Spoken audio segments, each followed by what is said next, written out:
2.67 કરોડના દાગીના ચોરીનો મામલો સામે આવ્યો છે। આ સેફમાં આ રીતનું કૃત્ય થયેલું છે કે અમુકના જે ઘરેણા પડેલા હતા એમાંથી એના ઓનરના સને અમુક ઘરેણા એમાંથી લઈ લીધા છે અને ક્યારે બહાર વેચી માર્યા છે। એના હિસાબે હું અહીંયા લેવા આવ્યો ને અહીંયા આવ્યો તો મારું ગોલ્ડ તો સેફ છે, મારું કંઈ એમાં ગયેલું નથી। હું અહીંયા અત્યારે મારા ડોક્યુમેન્ટ અને જે વસ્તુ મારી હતી એ ચેક કરવા આવ્યો છું, કેમ કે જે માહિતી મને મળી એ ઉપરથી એવું લાગ્યું કે કદાચ મારું પણ કંઈ ગાયબ થઈ ગયું હોય તો વસ્તુનું નિરાકરણ માટે આવ્યો છે। આ વસ્તુ એક કાયદા અને ટ્રસ્ટથી વિરુદ્ધમાં છે, જે થવું નહીં જોઈએ।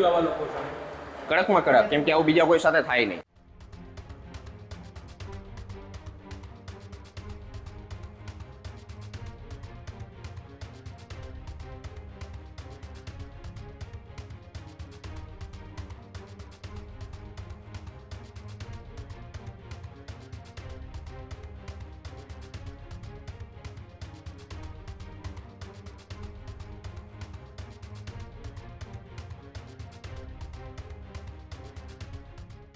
સુરતની અંદર જે લોકર સિસ્ટમ હોય છે, આ લોકર સિસ્ટમને લઈને એક મોટા સમાચાર કે જ્યાં લોકરમાંથી સોનાના દાગીના ચોરાયાની વાત સામે આવી છે। સુરતમાં નક્ષત્ર સેફ હાઉસમાં કરોડોની ચોરીથી ખળભળાટ। 206 તોલા સોનાના દાગીના ગાયબ થતા ચકચાર।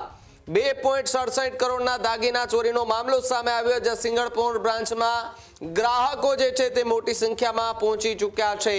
વરાછા સહિત અન્ય શાખાઓમાં લોકરો ચકાસવા મોટી ભીડ લાગી। લોકર ધારકોમાં કિંમતી ઘરેણાને લઈને ચિંતા વધી છે। નક્ષત્ર સેફના સંચાલક સહિત 4 સામે ફરિયાદ નોંધાઈ ચૂકી છે।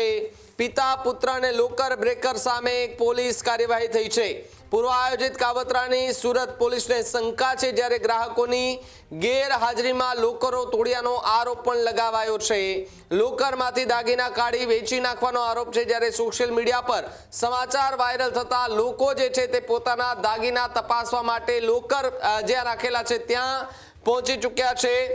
લોકર ધારકો પોતાની મિલકત ચકાસવા પહોંચ્યા, જ્યાં પોલીસે સમગ્ર મામલે તપાસનો ધમધમાટ જે છે તે શરૂ કરી દીધો છે। 2.67 જેટલા કરોડના દાગીના એ ચોરી થયાનો મામલો સામે આવતા સુરતભરમાં હાલ તો ખળભળાટ મચી ગઈ છે અને જે લોકોએ પોતાના દાગીના લોકરોમાં મૂક્યા છે એ દાગીના ચકાસવા માટે અત્યારે મોટી સંખ્યામાં જે લોકરો છે ત્યાં લોકોની લાઈનો જે છે તે જોવા મળી રહી છે। લોકોનો જમાવડો છે। લોકો પોતાના દાગીના એ સેફ રીતે એ લોકરમાં મૂકવા જતા હોય છે, પરંતુ શું ખરેખર ત્યાં એમના પૈસા, દાગીના, એ રોકડ રકમ બધું સેફ છે? આવી ઘટના બને ત્યારે ખબર પડે કે અહીંયા પણ હવે દાગીના કે આપણી કિંમતી વસ્તુ સેફ નથી। આપણે એ ક્યાં રાખવી હવે આપણે વિચારવાની જરૂર છે, પરંતુ આવા લોકર બ્રેકરને ત્યાં રાખવા કરતાં ઘરમાં સાચવવા પણ સારા છે। પરંતુ આજકાલ ચોરું ચક્કા જે છે તે પણ વધી ગયા છે, જેના કારણે ઘરમાં રાખવું પણ મુશ્કેલ બની ગયું છે। એટલા માટે વિશ્વાસથી લોકો આવા લોકર બ્રેકરમાં પોતાના દાગીના અને રોકડ રકમ રાખતા હોય છે, પરંતુ અહીંયાથી પણ જો ચોરી થાય તો પછી કોના પર વિશ્વાસ મૂકવો એ પણ એક સવાલ જે છે ત્યાં ઉઠતો જોવા મળી રહ્યો છે। પિતા પુત્ર સહિત 4 લોકો સામે ફરિયાદ દાખલ થઈ। સિંગણપુર લોકર કૌભાંડમાં એફઆઈઆર નોંધાઈ છે। સંચાલક પિતા પુત્ર સહિત 4 સામે ગુનો નોંધાયો। લોકર બ્રેકરની મદદથી કાવતરું રચ્યાનો આરોપ છે, જ્યાં 6 ગ્રાહકોના લોકરમાંથી 206 તોલા સોનું ગાયબ કરાયું। 2.67 કરોડના દાગીના ગાયબ થતા ચકચાર મચી।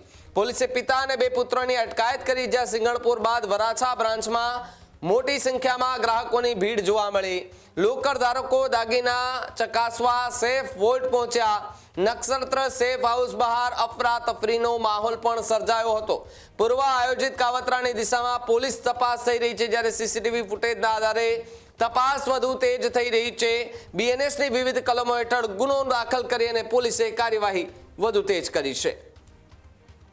અહીંયા ગત રાત્રિએ મને ખ્યાલ આવ્યો કે આ સેફમાં આ રીતનું કૃત્ય થયેલું છે કે અમુકના જે ઘરેણા પડેલા હતા એમાંથી એના ઓનરના સને અમુક ઘરેણા એમાંથી લઈ લીધા છે અને ક્યારે બહાર વેચી માર્યા છે। ને મીડિયા દ્વારા એવું જાણવા મળ્યું છે કે 2.5 કરોડ જેવો આંકડો છે। એટલે મારું સેફ અહીંયા હતું, એમાં બી થોડું ઘણું જાજુ ને થોડું ઘણું ગોલ્ડ પડેલું હતું। એના હિસાબે હું અહીંયા લેવા આવ્યો ને અહીંયા આવ્યો તો મારું ગોલ્ડ તો સેફ છે, મારું કંઈ એમાં ગયેલું નથી। નક્ષત્ર સેફ ગોલ્ડ છે અને હું અહીંયા અત્યારે મારા ડોક્યુમેન્ટ અને જે વસ્તુ મારી હતી એ ચેક કરવા આવ્યો છું। શા માટે તમે ચેક કરવા ફરજ પડી? ફરજ એટલે પડી કેમ કે જે માહિતી મને મળી એ ઉપરથી એવું લાગ્યું કે કદાચ મારું પણ કંઈ ગાયબ થઈ ગયું હોય તો એ તો વસ્તુનું નિરાકરણ માટે આવ્યો છે. લોકો સેફમાં પોતાની કિંમતી વસ્તુ વિશ્વાસ પર મૂકતા હોય છે અને આવી જગ્યા પ્રમાણેની ઘટના બનવી કેટલું યોગ્ય? તદ્દન અયોગ્ય છે. આ વસ્તુ એક કાયદા અને ટ્રસ્ટથી વિરુદ્ધમાં છે, જે થવું નહીં જોઈએ. કાર્યવાહી થવી જોઈએ આવા લોકો સામે.